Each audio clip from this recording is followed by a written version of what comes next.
имрӯз оиди як дуое ба шумо мегӯям ки дар ду ояти қуръони карим омадааст ва ин ду оятҳо қисмати аввалаш якхел аст, вале қисмати дуюмаш камтар фарқ мекунад. ва аз сураи ал-Аъроф ояти 126 оғоз мекунем ки дар он ҷо омадааст: Раббана ағфир ъалайна сабран ватаваффана муслимин.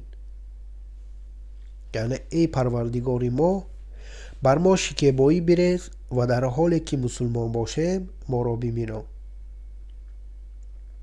яъне худоё бар мо шикебоӣ бирез. ин чӣ маънӣ дорад? шикебоӣ бирез яъне ки ба мо сабр бидеҳ, моро бо сабр гардон. ва калимаи ағфир яъне ба тарҷума ба забони тоҷикӣ яъне бирез аст, яъне ки сабри худро, сабрро ба мо бирез, ба мо сабр деҳ, моро бо сабр кун ва дар ҳоле ки мусулмон бошем моро бимиро. яъне ки ба мо сабр деҳ ва ҳангоми мурдан, ҳангоме ки вақти мо фаро расад, яъне ки моро мусулмон гардон, дар имони моро қавӣ гардон, имони моро комил гардон ки мо аз ин дунё ҳамчун муъмин ва мусулмон бимирем.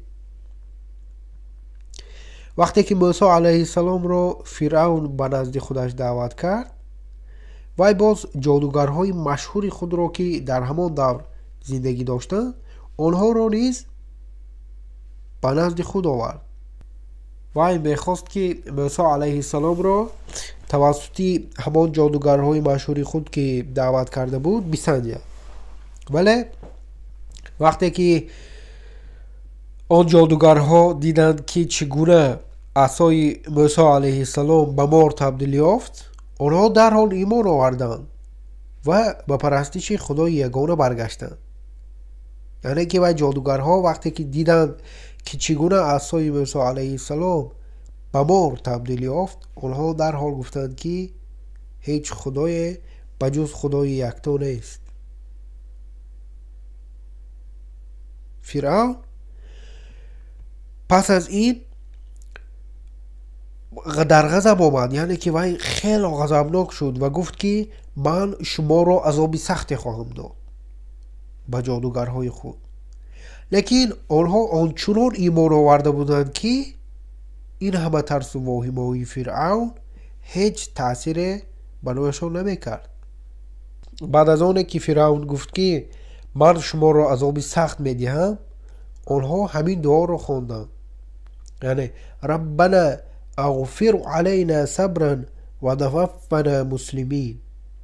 эй парвардигори мо, бар мо шикебоӣ бирез ва дар ҳоле ки мусулмон бошем моро бимиро.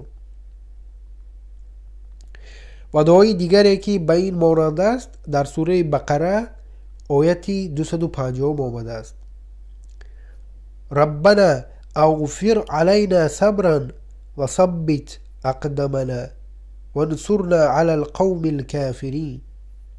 яъне эй парвардигори мо, бар мо шикебоӣ бибахш ва қадамҳои моро муҳкам кун ва моро ба гурӯҳи ногаравидагон ғалаба деҳ.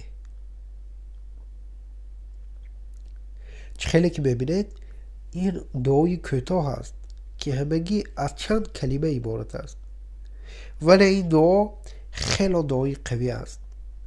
ин дуо бештар он вақт лозим аст ки барои мо сабр кардан лозим бошад.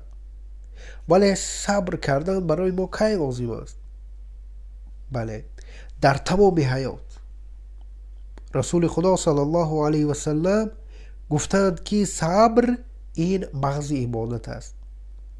ин ҳаёт ва дар ин ҳаёт ҳар яке аз мо новобаста аз оне ки кӣ ҳастем, дар куҷо ҳастем, чӣ мепӯшем, мо бо мушкилиҳои зиндагӣ рӯбарӯ мешавем ва ягона роҳи осонӣ аз ин мушкилиҳо, ягона роҳе ки мо метавонем ки тавассути он ба осонӣ, ба хубӣ аз ин мушкилиҳо бароем, ин албатта сабр кардан ва бо худованд дуо кардан аст то ҳоли моро беҳтар гардонад. як мисоли оддӣ: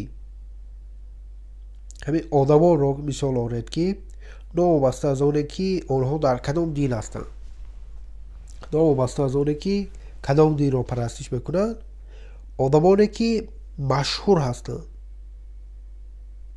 баъд бибинед ки чӣ гуна онҳо машҳур шуданд, чӣ гуна омаданд пеш аз машҳур шудан. бале бо сабр кардан. ва худованд дар зиёда аз 50 ояти қуръон ба мо аз сабр кардан ёдовар мешавад. ва боз оё шумо медонистед ки яке аз сабабҳои асосие ки инсони муъмин ба биҳишт дохил мешавад ин сабр кардан аст. яъне ба хотири сабр карданаш ӯ ба биҳишт дохил мешавад. худ сабр кардан ин чӣ аст? зеро сабр кардан бисёр душвор аст. сабр кардан ин яъне он аст ки ба забони худ нигоҳ кунӣ, инҷову онҷо гапҳои қабеҳ назанӣ, ҳақорат накунӣ, ҳангоми асабонӣ шудан худро идора карда тавонӣ. вақте имтиҳони худованд болои то омад аз ибодат дур нашавию балки боз ҳам наздиктар шавӣ. яъне ки худованд барои ту мушкиле фиристод, ту ба ин шукр бигӯӣ ва аз фиристодаи худованд розӣ бошиву боз ҳам ибодатҳои худро бисёр кунӣ ва аз худованд талаб кунӣ ки ин мушкили туро ҳал намояд. ва танҳо худованд метавонад ки он мушкиле ки ба ту пайдо кардааст ҳал намояд. барои чӣ? барои он ки ҳамон мушкилиро худованд мефиристад. акнун саволи асосӣ: чӣ гуна сабрро ба даст биёрем? чӣ гуна бо сабр бошем? ва медонед ҷавоби ин савол хеле осон аст. он гунеест ки шояд фикрам намекардед. барои сабрро ба даст овардан яъне бо сабр шудан танҳо онро хостан басанда аст. бале танҳо хоҳиш кунед, халос, дигар чизе лозим нест. ин қадар осон аст. лекин афсӯс ки пулро низ ин гуна ба даст оварда намешавад, яъне ки бо хоста, ё ин ки ягон чизи дигарро дар ин дунё ба ман гӯед ки танҳо бо хоҳиш кардан ба даст оред. ин гуна чиз нест. вале сабрро метавонам ин хел осон ба даст овард.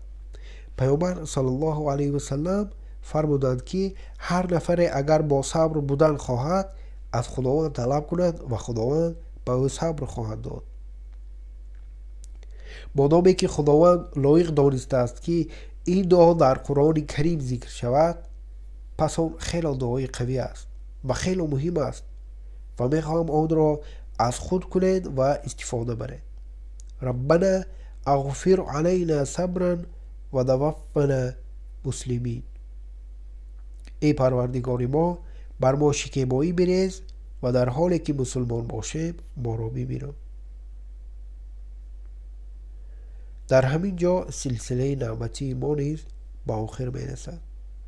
худованд нигаҳбони ҳар еки шумо. ассалому алайкум ва раҳматуллоҳи ва баракатуҳ.